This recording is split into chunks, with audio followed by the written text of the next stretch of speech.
Hello everyone. It is fall and I am all ready for the season. I've got my seasonal fall mug because I drink out of a different mug on the warm seasons and on the cold seasons. I got this random pumpkin right here. I am ready to go. I also have a baby who is testing out his vocal cords, and hopefully he won't do that too much because he's also teething and he's chewing on my hand, so hopefully that'll distract him. But yeah, I'm ready to go. I've got my Halloween costume all picked out. I'm gonna be a feminist for Halloween. It's gonna be awesome. So in the spirit of fall and the coming Halloween, I figured I would share with you guys my favorite stripper Halloween adventure. And it went something like this.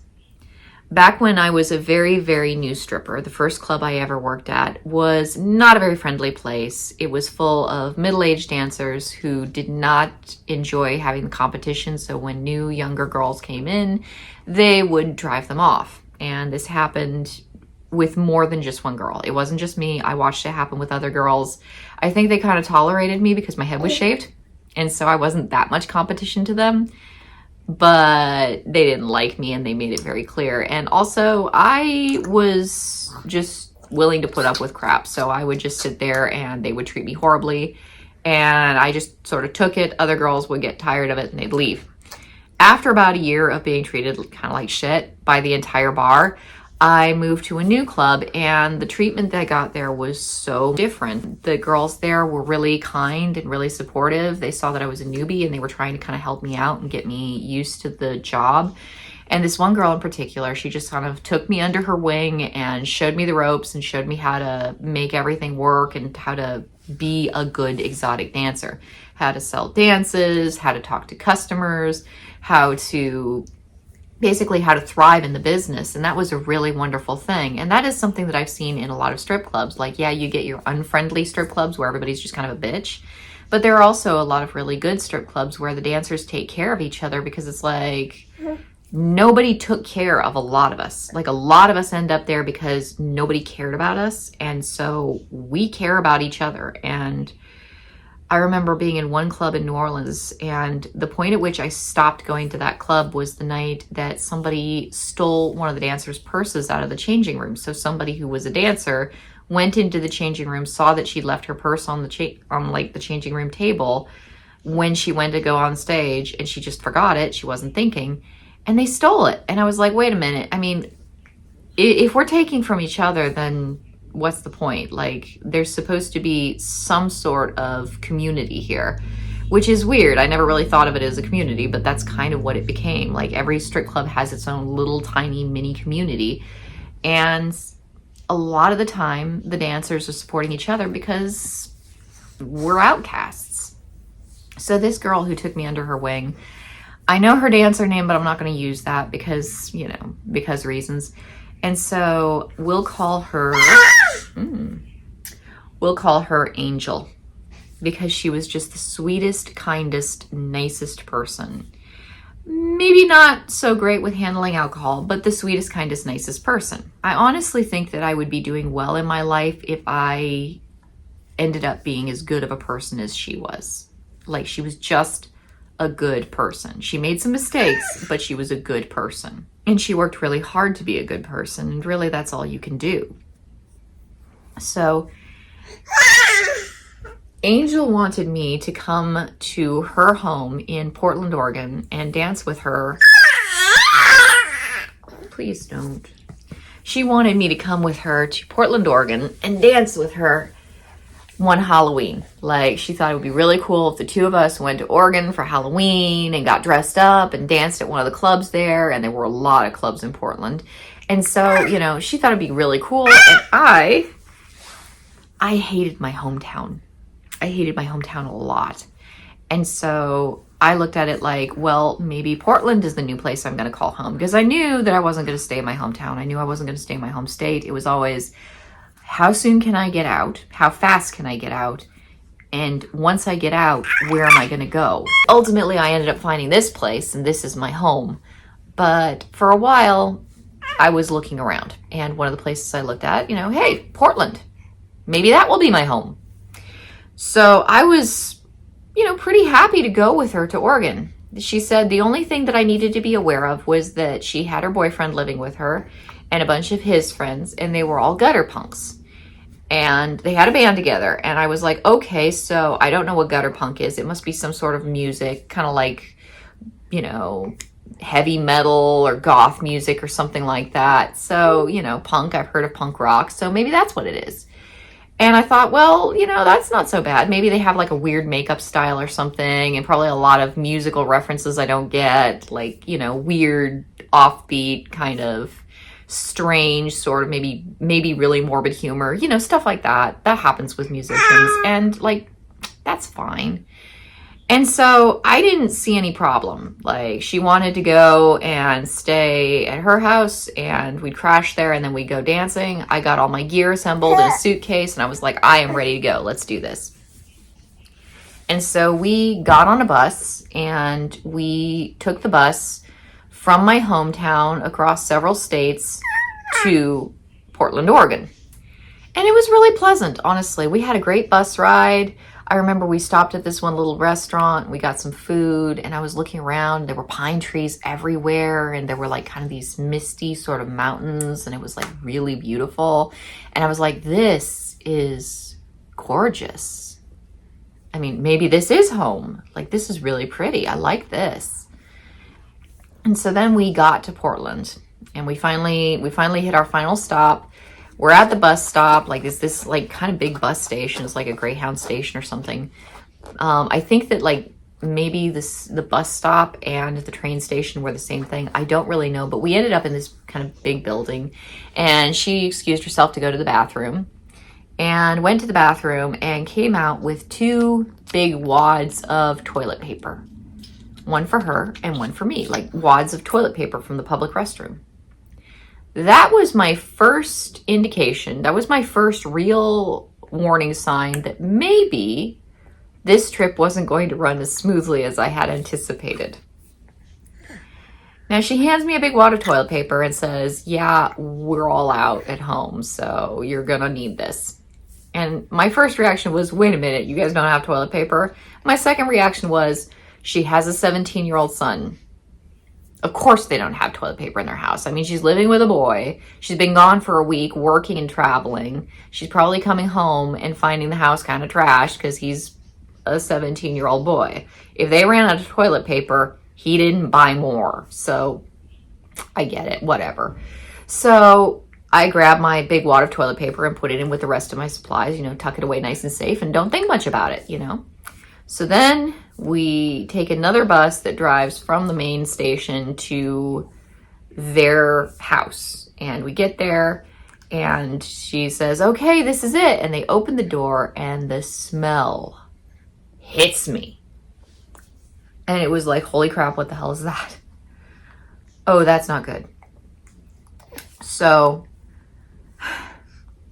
when she said gutter punk, I really thought it was like punk rock or something like that. I thought it was some sort of musical, like, variety, something like that. I thought it was like, I'm hanging out with a bunch of crazy artists or something. I did not realize that when she said gutter punk, what she really meant was homeless people. And not just homeless people, but like dedicated homeless people. Like, there are people who end up homeless because, you know, bad luck, something went wrong, crap, we don't have a place to live, we got to get back up on our feet. And then there are people who are like, the streets are my home, and they will be my home forever. And these were those kind of people. Nobody bathed, and you could smell it walking right in. It was like, wow, this place has a stench. It is powerful. It's strong. There were dogs everywhere. Like, they had dogs. A lot of homeless people have dogs. These people had dogs. I don't think it's bad for homeless people to have dogs either. I think that sometimes people need that companionship, and it's really good for them. And it's not like there aren't an abundance of dogs without people to take care of them. So, I mean, yeah, sure. Homeless people and dogs, fine, cool. No complaints there. But the dogs weren't house trained. So I come into this house, and there's pee crusted all over the floors, and it's sticky. The floors are sticky. they're sticky with booze, spilled beers, and they're sticky with dog pee. And I step in, I put my gear down in the entryway where they tell me to, and I'm walking across this floor and it's sticking to the bottoms of my feet. Like it's literally sticking to the bottoms of my sandals. And I'm trying not to walk on it barefoot because, oh my God.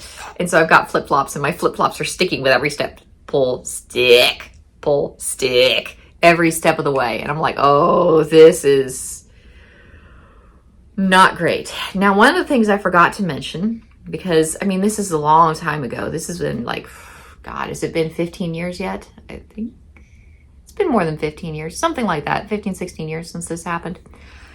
The reason that I really wanted to go, it wasn't just that I was looking for a new home, a new forever home. I was actually also looking for a forever person, like a person for me.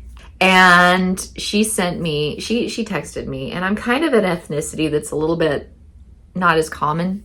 And it definitely wasn't common where I grew up. Like I was the only person that I knew who was of that particular ethnicity. And so I definitely stood out where I grew up, like a lot. And I'm sure a lot of people are looking at me right now and saying, well, you're white. And it's like, well, yeah, I mean, one side of my family is from England, like just straight up from England.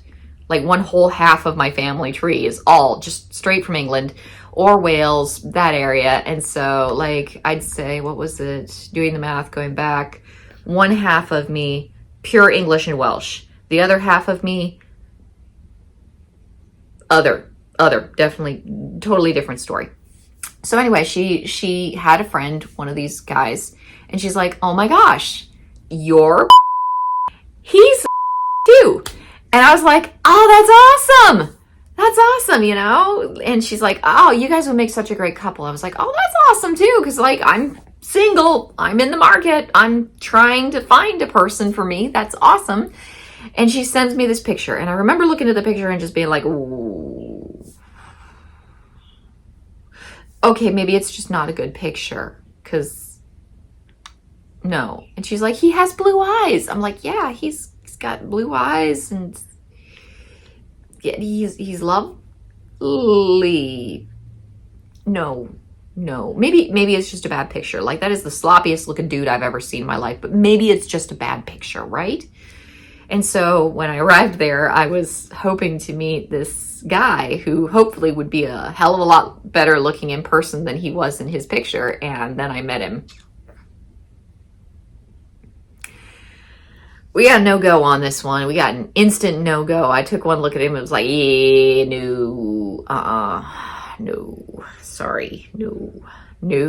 We'll call him Joe. I know Joe wasn't his name. I don't remember anybody's names, so we'll call him Joe. And Joe was a nice enough person. He just wasn't remotely attractive to me. There was nothing about Joe that I found attractive at all on any way, like in any sense of the word. He was literally a man with a pulse. And there were plenty of men with pulses back home. And it's not that I have anything against a guy with a pulse. It's just that I would like something more than a pulse. I'd like some sort of attraction. I'd like some sort of connection. He was a dude with a pulse. There was nothing there I could build off of. And I just looked at it, was like, okay, you know, and we had a nice, polite conversation when I met him. It was like, hey, you know, and I'm trying to be polite. It's like, look, you know, when you come over to someone else's house, you be polite. Don't turn your nose up at any of their odd little quirks. That's their house. That's how they run their life. You don't have to agree with it, but you be polite. And so there I was at their house, sticking to the floor when I walked on all the dog pee and the spilled beer and thinking, okay, just be polite. You are a guest. You came here as a guest. You will be a polite guest. And so I met her guy, Mr. Joe, that she was trying to introduce me to. And he was a dude. And it was like, okay. And he was also the same ethnicity as me, but that's never been like high on my list of priorities. So, you know, it's like, okay, cool. We're the same ethnicity, at least on one half of my family. That's great. Dude, when's the last time you had a shower? That's kind of important. Maybe it's just me, but that's a little bit of, showers are important. Hygiene is important. Sorry. You know, I mean, I'll be polite as a guest, but And I'm not gonna date your guy when he doesn't bathe. That's a no from me, sorry. So anyway, then I met her boyfriend, and if the guy she wanted me to meet was named Joe, we'll just call her boyfriend Bob. I'm going with the most generic names I can, picking them out of the sky as I go. Yeah, I should have thought those through, but I just didn't think about it. Anyway, Bob was an asshole. That was Bob.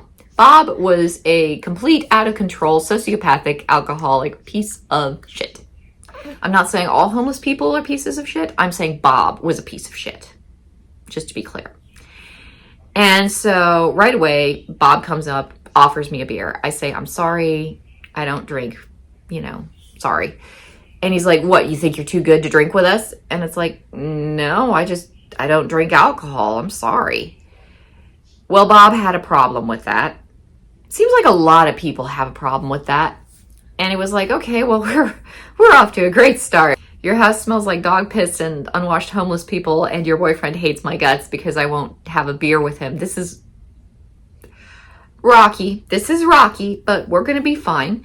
I cannot wait to get to a club, start working, start dancing, start scoping out the area, start getting an idea of the lay of the land. I'm ready to do this. So we're going to do that tomorrow. Okay, fair enough. We just got here today. Fair enough. And she wants to kind of just get back together, get back into the swing of things. She doesn't want to go dancing tonight. Fair enough. That is only human. I'm rearing to go to work. She wants to hang out and kind of take it easy. That's reasonable, I mean, we just arrived. So I was like, okay, cool. We'll go tomorrow. She's like, yeah, promise we will go tomorrow. We'll go to work tomorrow. Cool. And so she cracks open some beers. Next thing I know, she's smoking. I'm kind of just sitting there. Like, I don't smoke. I don't drink beer. I'm just kind of there. I was like, okay. I ask where I'm going to be sleeping. And there's this huge mattress in the middle of the living room. And it's sitting on top of box spring, which is good. It's kind of like a communal mattress. So I have no idea how many people had sex on that thing before I got to it. Okay, I mean, I need to sleep somewhere, so cool. So, I mean, if we're not going to work, I'm going to go to bed so that I can wake up next morning ready to go. Like, I want to earn some money. I want to find my forever home. Like, I want a place that I can move to get out of my hometown. If this is the place, I need to make some money. That's my whole thing. I'm trying to earn up money so that I can get the hell out of my hometown, and I'm trying to find a place to live. And this is one of the potential places that I could live. So, I'm in business mode. She's in party mode. Angel right now, she is in party mode. She's flirting with Bob. She's hugging Joe and being like, hey, I missed you guys so much. How are you doing? She sees her son. He says hello to him. He kind of, hey, as he's walking to his room. So typical teenager. And, she's living her life. And so I'm like, okay, I'm going to go to bed. And then they start the music. So they got some sort of music playing, some band that they all think is awesome. I don't even remember what it sounded like. I just know it was loud. And it's playing really loudly on a stereo in the living room where the sex mattress is. I'm sorry, where the communal mattress is. And I'm on the community mattress. Just trying to get some sleep. And that was how I spent that night, like 2 a.m., 3 a.m., 4 a.m., I think. I have no idea. At some point, I fell asleep in spite of the fact that the lights were on and the music was just blaring and everybody was surrounded me, just kind of hanging out and drinking beer and chatting. Eventually, I fell asleep. So that was my first night. I woke up the next morning and I could have felt better. I don't smoke. So when you sit in a room full of people who are just chain smoking, it messes with your sinuses. It kind of messes with you. I'm not feeling so great. I get up. I'm not feeling good because I haven't slept. I'm tired. I'm hungry. And Bob, Angel's boyfriend, he brought me a bacon sandwich, and it was like a piece of bread cut in half with this huge slab of bacon inside of it, but it was mostly fat. And I'm looking at it and it's like, I'm not trying to turn my nose up at the food. Like, I thanked him. I try to be gracious. I'm looking at it, it's like, this is mostly just pig fat with a little bit of meat on it and 2 slices of bread. And it's like, okay, there's nothing really wrong with this, but this isn't exactly the food I want to be fueling myself with if I'm going to be going to work. And honestly, this isn't food I want to eat ever. So I grab the gigantic chunk of fat off and I kind of peel out the little pieces of bacon. I put those into the sandwich and I toss the fat to the dogs because there were dogs everywhere, like just dogs everywhere. And I'm eating my bacon sandwich and, you know, kind of just trying to wake myself up for the day. There's nothing to drink. There's just a bacon sandwich. That's fine. You know, there's beer. If I'm thirsty, there's beer. And as I'm sitting there, I watch one of the puppies because they had some puppies in with all the rest of the dogs. Hey, you. And I'm watching one of the puppies. And this puppy walks past me, you know, walks through the living room. And there's like empty beer cans and stuff all over the place. And this little dog just stops right where it's standing, pees on the floor, and then just keeps right on walking.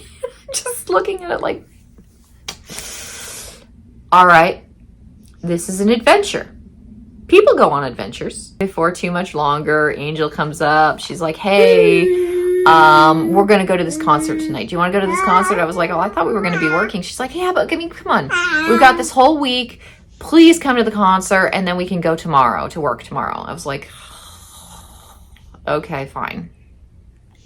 I do not honestly remember what I did for the couple hours of the day that we were all awake, but eventually, like, everybody got all dressed and ready. I think I took a shower because I brought some toiletries, so I brought my toiletries across the carpet, which was an adventure in itself because it's like step, stick, step, stick, step, stick, all the way across the carpet to the bathroom, which had no toilet paper as advertised. And I used my toiletries to take a shower, which seemed very redundant at that point because the moment I stepped out of the bathroom, I was immediately stepping across the carpet, step, stick, step, stick, step, stick. And I realized that I was going to get filthy the moment I sat back down on the community mattress. So that wasn't so great. But before too much longer, everybody was awake and assembled, drinking beer, Hera the dog, and they were ready to go out to this concert. And so we all walk out as a troop toward this concert that they're all excited about going to. And I'm tired, but I'm trooping along with them. Now, at this point, all I've had to eat that day was the bacon sandwich, where I'd peeled all the fat off. I don't think I realized what I was in for. As time passed, it became more apparent to me. But anyway, we start heading out to this concert. We walk the whole way because, you know, these guys are homeless guys. These guys are dedicated homeless guys, which means if you want to get somewhere, you walk. And I'm cool with that. I thought that was great. You know, I walked with them. It was like, okay, you know, this is probably really good for me. Fresh air, exercise. A lot of trees in this area. Seems a little run down, but whatever. Eventually we got to wherever this place was and we were early for the concert. So we all squatted on the sidewalk in the alley next to where the concert was going to be held. And they pulled out more beer and they were all drinking more beer. And I, of course, don't drink beer, so I just squatted and waited because there was really nothing else to do. And while they're all squatting and waiting, Bob, Angel's boyfriend, he starts calling to people who are walking by on the sidewalk because this is kind of a more commercial area of the city.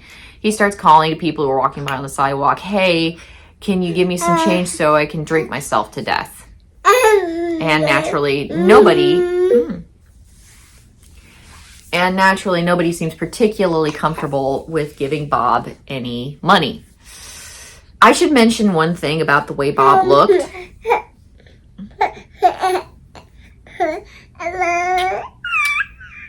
Bob had a skull tattoo covering his entire face.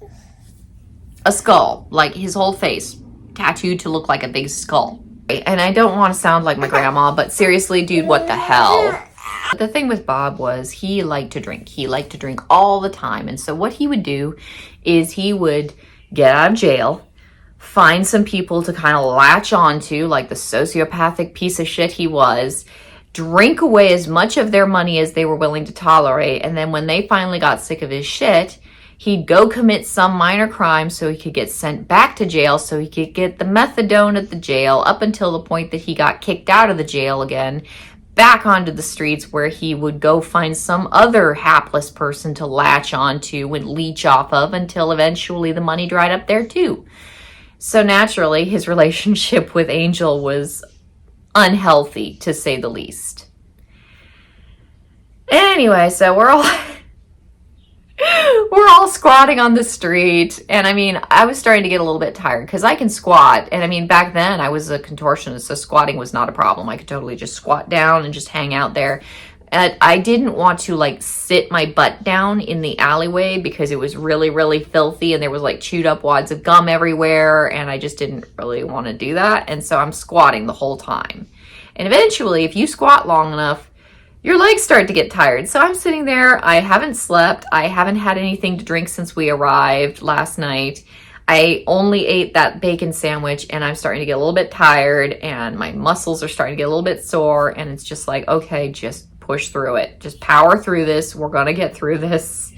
As soon as I get back to work at a club and start earning some money for myself, then I'll have some more control over how things go. But, you know, as it was, Angel told me I didn't have to worry about money because she'd take care of everything, and I don't think she really thought that through too well, because she definitely took care of the beer. There was so much beer. Oh my God, there was so much beer, but I don't drink beer. So the only thing that was there really was something that I don't consume, so that sucked. And everybody is probably looking and saying, well, why didn't you just drink the beer, right?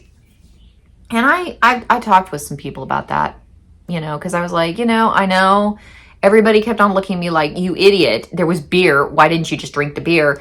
I was hungry. I had an empty stomach. I was dehydrated because I didn't have anything to drink. So I'm hungry and I'm thirsty, and the only thing around is beer, and I have no tolerance for alcohol at all because I never ever drink it. How well do you think that would have gone down? And if anything bad happened to me, like alcohol poisoning or anything at all, I just kind of get the feeling that nobody there was really responsible enough to take care of me if I had any kind of a problem. Just a hunch. Anyway, so we're squatting on the street, and this cop shows up, and naturally he knows Bob very well. He really knows Bob, and he's talking to Bob, asking him if he's staying clean, asking him if he's staying sober, asking him if he's staying out of trouble, which, by the way, I watched Bob commit crimes while we were there. Bob totally wasn't staying out of trouble. But then he sees me, and I'm a new face, and so this cop walks up to me and hands me a flyer for a homeless shelter, because I'm small, and I'm 22, and I look like I'm probably 16 instead. And so he, you know, hands me a flyer for this homeless shelter, like, here, you might need this. And then I'm sitting there like, thank you. And I wish I'd kept the flyer because it would have made such an excellent souvenir. But by the time I left, it smelled like dog shit, and I got tired of everything smelling like piss. But that's further on down the story. At the time, I was sitting there squatting in an alleyway next to this concert hall where they're going to have this concert, holding a flyer for a homeless shelter, and wondering, like, how did I get here? What happened? What happened? But there I was, squatting on the street. And eventually the concert started. They started admitting people in. And so I shuffled in with everyone else. And by this point, like, I was super tired. And they had seating in, like, the far back corner. Like, they had the concert, and everybody was kind of up near the front where the concert was actually happening. But then there was, like, this booth toward the back with seats. And I found a seat. And oh my God, I sat down on the seat, and I'm sitting there, and it feels so good. And it's like, oh my God, this is awesome. I'm so tired, and I'm so hungry, and I'm so thirsty, and I'm so tired, and I'm cold too at this point, and I'm just kind of sitting there like huddled up, and it's like, okay. And they're playing some sort of metal song. It was some band I'd never heard of playing some sort of metal music, or at least kind of semi-metal music. And I'm just kind of sitting there looking out at the lights, just sort of zoning out, like, I'm going to get through this. I'm going to get through this. Because it's been, you know, it's been at this point almost 24 hours since I arrived in Portland. I was a little bit worn down. Portland was a trip. So anyway, I'm sitting there zoning out the music, and one of the other homeless guys, and he was not a bad looking guy. We'll call him Stan. We'll call him Stan. I'm just picking random names. So Stan. We got Joe, the guy that I was supposed to be interested in because we're both the same ethnicity. No go. No go, Joe. That works. Anyway, then we've got Bob, Angel's boyfriend, with the skull face. And then we've got Stan. And Stan comes and sits with me for a little while, and he kind of talked with me, and I kind of, nodded along. And Stan was, I think he was just checking up on me. He seemed like a nice enough guy, He was homeless. He had a dog. His dog did not like me. His dog did not like me at all. Of all the dogs, were really friendly except for Stan's dog, and Stan's dog hated my fucking guts. So that wasn't so great. But, chatted with me for a little while. And then it was time to go. And so we all got up, we all stepped out, and I kind of looked at it, was like, I have had nothing to eat all day except for this bacon sandwich, and I threw most of that away because it was all just bacon fat. And so I go to Katie, I was like, hey, I'm wondering, are we gonna get anything to eat? And the thing about beer, I don't know much about beer, but I understand that beer is very high calorie and beer is very filling. And so if you're drinking beer all day long, you're not necessarily going to notice yourself getting hungry because you're getting so many calories from the beer. And so that's a lot of calories everyone around me was taking in that I was not taking in. Once again, why didn't you just drink the beer? Because I don't drink alcohol. I guess that sucks for me, huh? So she looked at it and said, hey, there's a pizza place right over here. We'll just go get some pizza. So we walked across the street, and there was this little teeny window, and you could go and order pizza. And so she ordered a slice of pizza for her, a slice of pizza for me. And so as we're standing there, some other chick that Angel recognizes gets out of the concert, comes up to Angel, starts saying hi to her, talking with her, clearly is drunkity drunk. And the two of them are, fairly intoxicated. So they're talking, they're having a great time. This girl says she wants a cheese pizza. The guy says, okay. She hands him her money. He brings out a pepperoni pizza. Now I ordered pepperoni. Angel ordered cheese. This new girl, she also ordered cheese. And this guy brings out a piece of pepperoni pizza, and before I can even move to take it, this new girl swipes it up, bites into it, looks down, says, oh, there's pepperoni on this, ew, and throws it in the garbage. So they're still talking. I didn't know that Angel and this other girl had both ordered cheese. So this guy brings out 2 cheese pizzas, and I'm still waiting for my pizza. And then Angel and new girl start arguing drunkenly with this guy about how they ordered 3 slices of pizza, and he says he brought out 3 slices of pizza, but new girl has no memory whatsoever of the piece of pizza that she bit into and threw in the garbage because she is gone. She is drunk. She is out of this world. Like, whatever she's been doing, drugs, alcohol, I don't know. She doesn't have any memory from one second to the next. It's like talking to a goldfish. And so she and Angel, they're arguing, and this poor kid who's working like behind the window, like I can only imagine like being a teenage kid and having to argue with these 2 drunk women who came out of this concert. Like, oh my gosh, I felt bad for him. At some point, Angel agrees to shell out more money. She and new girl are both complaining about how this guy, swindled them and stole money from them and double charged them and how he was just a horrible person. And I'm just grateful to get some food in my mouth. They hand me a slice of pizza. It's pepperoni. It's warm. It smells delicious.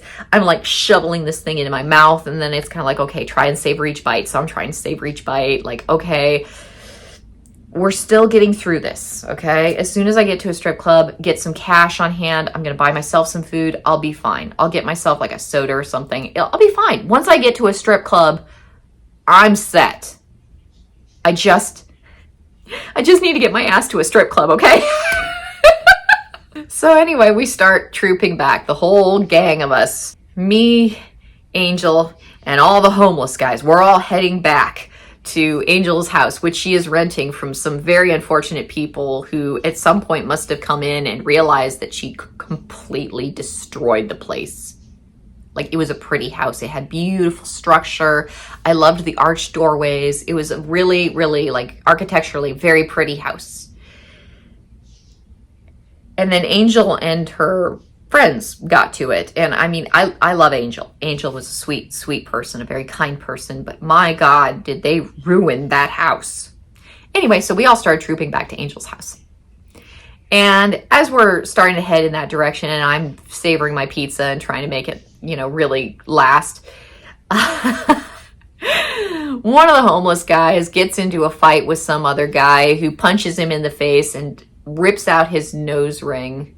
What was it? He had a septum ring because he ripped out, I can't remember actually. It was either a side ring or a septum ring. But anyway, punched him right in the nose, ripped out his ring, ripped out a big chunk of his nose, blood everywhere. And so Angel goes over and she starts playing Mama Hen because that's kind of how she's been acting towards this whole group. They're like her lost boys and she's Wendy. So she comes over and she's pinching his nose shut and she's trying to stop the blood. There's blood everywhere. And I mean, I worked as an EMT on an ambulance and even I was sitting there going, that's a lot of blood, man. This is not looking good. Facial wounds bleed excessively. She gets him kind of patched up and she says, hey, we're going to go in this direction or something. How about, Stan, you and Oak Leaves and Onions, why don't you guys walk back to the house and we'll meet up with you there? And I'm looking at it like, I don't know Stan very well. I don't know how comfortable I feel walking around in the middle of the night in Portland, Oregon with a homeless dude that I'm not familiar with. Although, you know, honestly, I felt perfectly fine walking around in Seattle, Washington with a homeless dude who ended up being a murderer. So, you know. Anyway, I ended up walking with Stan. And Stan was actually pretty decent conversation. We had a pretty good time just walking through the streets in the middle of the night in the dark. And, you know, he was pretty fun, actually. And I kind of felt bad for him. Like, he seemed like a really nice guy. He seemed like a really sweet person. And at some point he started talking about his life, and he was a smart kid. He was a really smart kid. And this is one of the problems that happens with smart kids. If you have a really smart kid and you don't put them in an environment where being a smart kid is considered a positive, then being a smart kid is a negative. And people don't understand that about smart kids. And it's important for people to understand. He was a smart kid, and there wasn't anybody around to foster that or help him grow that or help him really develop that intelligence. And so he was always smarter than everyone around him, and he couldn't really connect with the people around him. That can happen with smart kids. And so he started drinking alcohol so that he could dumb himself down so that he could be like the other people around him. And when the alcohol didn't work, he started doing pot. And when the pot didn't work, he started doing cocaine. And when the cocaine didn't work, he started doing heroin. And no matter how many drugs he did, he was still smart. He was still that smart kid, and no matter how much he dumbed himself down with chemicals, he could never take away the fact that he was smarter than everyone around him, and he felt like he had to hide that in order to fit in. And I knew exactly how he felt. Not because I've done the drugs. I didn't think it was worth the while. But I know how it feels to be a smart kid when nobody really sees that as a good thing. And so we talked and we walked around in the streets in the middle of the night. And it was very pleasant. And after the day I'd had, it was probably pretty good for me to just walk around and talk with this person. And as I'm getting to know him, I'm starting to kind of like him. Like, Stan was a good guy. And he was not a bad looking guy either. And that was kind of cool. You know, this is nice. Anyway, we finally got back to Angel's house. And when we arrived there, I found out that while all the grown-ups were at the concert, Angel's son, who was about 17, decided to invite a bunch of his friends over so they could have a party while we were gone. So I come in and there's some sort of disco ball thing going and there's a bunch of music playing and there's teenagers everywhere. And I'm like, okay, more partying. Great. This is great. So I go over to Community Mattress and I'm like, I'm just going to go to bed. And on my spot in the Community Mattress that I was sleeping in last night, there is a girl who is either stoned or drunk or who knows, she's kind of not with it. And I sit down and she immediately snuggles up really, really close to me, bats her eyes at me and goes, hey, yes, I am bisexual. No, I am not interested in children. Thank you. And I just looked at it and was like, yep, nope, you are probably not of legal age yet. And I'm moving to the other end of the Community Mattress. So I got up and I moved over to the far end of the Community Mattress. And luckily it was like a California King or something. The thing was just huge. And he took up most of the living room. And so I curl up at the farthest corner of the mattress away from this girl and, you know, pull up some of the sheets so that I can kind of snuggle into them. And then I'm like, okay, well, there we are. Like, drunk chick's over there, but she's not going to hit on me while I'm over here. And there's teenagers drinking everywhere. And I don't have any control over this situation. So I don't know what anybody expects me to do. I'm just going to huddle in, hunker down tight, pray to God they don't raid the house while I'm here. Did I mention? I forgot to mention that Angel's son was a weed dealer. Like, so naturally, there's a lot of that going around too. This was about 15 years ago, so it was really not legal. What are you gonna do? You know, there was nowhere to go. I just kind of like looked at it, was like, all right, just play it cool. Get through this, you know. I just need to get myself to a strip club. Then I'm going to be fine. I just need to get to a strip club and then I can take control from there. I just need to get to a strip club. Oh, God. At some point, I realized I was just thirsty. I was so thirsty. I hadn't had anything to drink all day. I had the bacon, which was salty. I had the pizza, which was salty. And I was thirsty. And so it was like, okay, I got up. You know, by this point, Angel and the rest of the crew are back, so they're all hanging around drinking beer. Most of the teenagers are filtered out because the party's over. And I'm like, I'm really, really thirsty. And they're like, have a beer. And I'm like, I don't drink beer. For like the 90th time in that visit, I don't drink beer, right? They're like, well, if you're thirsty, we have beer. I was like, you don't have anything else to drink. They're like, we have beer. And I think I ended up like starting to go through their cabinets. Like at that point I was starting to get a little bit not feeling so well. So I started just going through their cabinets. Like there has to be like a glass where I can get some tap water or something. I have to be able to drink something. And so Stan, bless his heart, dug through the dishwasher and found this really dirty, filthy looking glass. And he tried to kind of wash it off as best he could, but there wasn't any soap anywhere in the house, so he was just kind of scrubbing at it with his fingers. And then he filled it up with some tap water and brought it to me. He's like, I promise you it's clean. And I can see like food crusted around the edges of the glass. And I was like, at that point, I did not care. I was really thirsty. It was like, this is the only thing there is to drink. I will drink it. So I thanked Stan and I drank it. I guzzled the whole thing down. And then I can't remember what else happened, but I went to get something out of my bag. And that was when I found out that one of the dogs had climbed into my bag and taken a big dump in the middle of my bag. So all of my stripper gear, all my clothes, all my everything was covered in dog poop. And I was like, I came back out. And at this point, I'm getting kind of pissed because it was like, we came here to work. You've been on a bender the whole time. I'm getting a little annoyed. Like I came here to work. I came here to establish a base camp for myself so that when I'm traveling around the country, I know where I can go and where I can't go and what places are good for me and how to make money. I'm trying to find a way out of my hometown. Like, I'm trying to build myself a ladder to escape that place, and this is not helping. So I come out, I'm tired, I'm thirsty, I'm hungry, and I'm cold, and I'm just unhappy. And it's like, one of the dogs pooped in my luggage. There is poop all over all my gear. And they had this game they would play when one of the dogs pooped on the floor. They'd be like, not it. And whoever said not it last would have to clean up the poop. And so immediately everybody's like, not it. And I'm sitting there like, are you fucking kidding me? Like, your dog's shit all over the floor and nobody's going to clean it up. So I turn around, walked back to the entryway, picked up all the dog poop, and I'm holding it in my hand. I was like, all right, who wants it? Where are we going to put this? And at this point, I think people were starting to realize I was a little bit annoyed. And so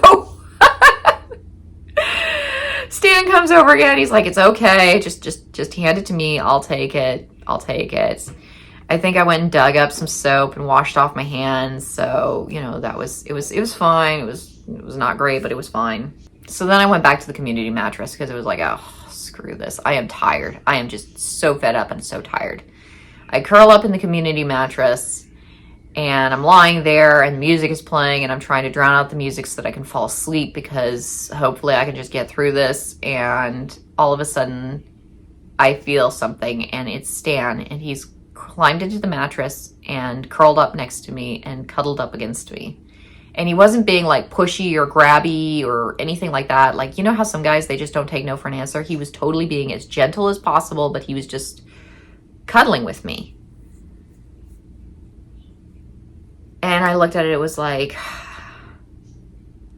I am overwhelmed in about every way there's possible to be overwhelmed. I'm thirsty, I'm hungry, I'm cold, I'm tired, I haven't had any sleep. I'm going to start screaming. I'm going to lose my mind and just start screaming. And so I kind of just sort of roll over and look at him, and I'm smiling at him like this, like, I really can't do this right now. And I wasn't trying to be mean. I really, really couldn't do it at that point. Like, it had been over 24 hours. The music hadn't stopped. The beer hadn't stopped. And I had not really been prepared for the roller coaster ride I was about to embark on. Like, I had come for work. I brought my work gear and I was in work mode. And I get paid to deal with drunk people. I do not just automatically accept drunk people in my life. And so, like, the moment I said that, poor Stan, he just rockets right out of the bed. He gets up, he gets out, he leaves the room, he's gone. I couldn't even say, hey, wait, let's talk about this, nothing. He was just gone. And I'm sitting there and it's like, okay, that could have gone better. And I just kind of huddled back down into the community mattress, and I just sort of try to fall asleep. And at some point, Angel comes over. She's like, hey, Stan's really upset that you turned him down. And I was like, I know, I wasn't trying to be mean. I wasn't trying to turn him down. I really can't do this tonight. Like, I'm not trying to be mean. I'm not in a place right now where I can be cuddling up against somebody who probably smells even worse under their clothes. And it's already bad. Like, everything smells bad, and I can't do this. There's pee everywhere. I can't do this. I can't do this. All right. Like, Stan's a great guy. I'm not so sure how I feel about the heroin addiction phase of his life, or the fact that he doesn't seem to have really exited the heroin addiction phase of his life. But right now, I really can't do this. I can't do this. So I was like, all right, yeah, Stan's a great guy. I'm not trying to be mean. I'm not in a place right now where I can, I'm sorry. So the next morning rolls around, and I wake up in the community mattress, and Stan's dog, the one that doesn't like me, is lying on my chest. Now, at some point in all this, Stan's dog did bite me. I don't remember when. Everybody was like, oh, you can pet him. He's friendly. And he's sitting there snarling at me. And I'm like, I don't think he's friendly. They're like, oh, no, you can pet him. He's friendly. So I reach out my hand and he nips it. And I'm sitting there like, well, I'm the dumbass who held my hand out to him, tried to touch him. Like, he knew better. I knew better. You know, I should have just not tried to pet the dog. But anyway, I wake up and the dog is lying on my chest. And the moment my eyes open up, I'm like face to face with him and he starts snarling at me. And I just look at this like, dude, I don't have the energy to deal with your shit. So I just close my eyes and pretend to be asleep with this dog that hates my guts lying on top of me, growling at me. I don't have time for your shit. So I fall back asleep for a little while. And then when I wake up again, the dog is gone. And I got up and I don't know what happened, but Stan said or did something and Bob was there, Bob with the skull tattoo, and Bob just lays into him, starts yelling at him, shouting all sorts of insults about how he's a worthless piece of shit. And I snapped. I just snapped. I started screaming at Bob, telling him he was just a complete asshole. I flipped him the bird. I was like, you are a horrible person. I hate the way you treat Angel. You know, I was like, you are a fucking asshole. And he turns around and he glowers at me with his big skull tattoo. And of course, he and everybody else is like taller than me because I'm a short little person. And he's glowering at me and he starts going off on how I'm a spoiled little rich girl, which, yeah, okay, I'm sorry. I like soap. Is that such a crime? I'm a spoiled little rich girl and, you know, all this shit. And he's yelling at me and yelling at me and yelling at me. And I'm sitting there and I just flipped him the bird like, fuck you, dude. Fuck you. And at that point, I was like, if he hits me, if he takes one aggressive step toward me, if he does anything that indicates that he wants to fight with me, I'm going for his fucking eyeballs. I am there. I am going for that man's eyeballs. He might very well kill me. He's bigger than me. He's stronger than me. He probably knows how to fight a hell of a lot better than me. But I swear to God, before this day is done, I will take one of his eyes out. I hated that man so much. I saw the way he treated Angel. I saw the way he treated Stan. I saw the way he treated everyone. I saw him like breaking car windows and, you know, complaining about how everybody's richer than me and all these rich people are so stuck up when, you know, they just don't want to give him money so that he can buy more beer because he's a piece of shit. I was like, I hate you so much. And if you give me even the slightest reason, I will fight you. I won't win and I don't care. And so he's yelling at me and yelling at me. And finally he just turns around, walks away. So I was like, okay, like, all right, fine. I look at Stan. I'm like, hey, Stan, do you know where Angel went? He's like, yeah, she's downstairs in her room. I was like, okay. And I walk down the stairs. And this is the first time I've seen Angel's room. And Angel's room, in all of this chaos and dirtiness and filth and beer and dog piss, is this little teeny clean oasis. She's got all her clothes in this like antique looking trunk, and she's got her bed all nice and made up. And it's this pretty little place that she has for herself that she's kind of made as her own. And she's sitting on the mattress and she's meditating. And I walk in and I still remember her to this day. Like, Angel was a really good person. Angel obviously had some problems and Angel couldn't pick out a good man to save her soul. But she was a really kind person. And she was really sweet. So I walk in and she opens up her eyes and I say, hey, I flipped off your boyfriend. And she's like, you need bus fare to get home. I was like, yeah, I'm really sorry. I'll pay you back as soon as I get home. And she's like, okay, that's cool. And so she goes to her trunk and she digs down into her trunk and pulls out some money and hands me some cash and says, you know, this will get you home. I was like, thank you. And after that, I gathered all my stuff and I walked out of there to this bus stop. And eventually the bus came by, took me to the train station so I could get a train that would take me home. Went to the bathroom, washed my hands, washed my hands, washed my hands, washed my hands, washed my face, washed my hands. And then it was time to board the train. And so I boarded the train. And the thing was, like, I had at one point asked to leave. Like, I looked around, I was like, you know what, this isn't working for me. And Angel was like, oh, come on, can't you just stay a little while longer? Tomorrow's gonna be Halloween night, it's gonna be awesome, we're all gonna have a great time. And that morning, yeah, no. And so that was the morning of Halloween day. So Halloween night, instead of going to the club and earning a bunch of money like I'd planned to, I was on a train. And I sat down by myself as close to the window as I could. And I figured the smell would probably keep anybody else from sitting around me. And I just sat and like stared straight ahead of me. And I was really hungry, because the last thing I had eaten was the pizza last night, and it was like getting towards the afternoon today. And at some point, you know, once the train got rolling, they were like, hey, like, we've got the snack car open, because there was a car on the train that they had like a snack thing. And I was like, oh, thank God. And so I was like, okay. So she gave me plenty of money to get home and some extra money to feed myself if I needed food. All right. And I looked down and it was like, I don't really feel like breaking a 20, so I'm just going to get some of this loose change I got in my purse, see if I can't buy anything with loose change. So I go digging through my purse. There's a bunch of loose change. I'm starting to pull through it. And it's like, I mean, what do you do with loose change except for like buy random things like a snack or a soda or whatever? So I'm digging through my loose change, counting it out.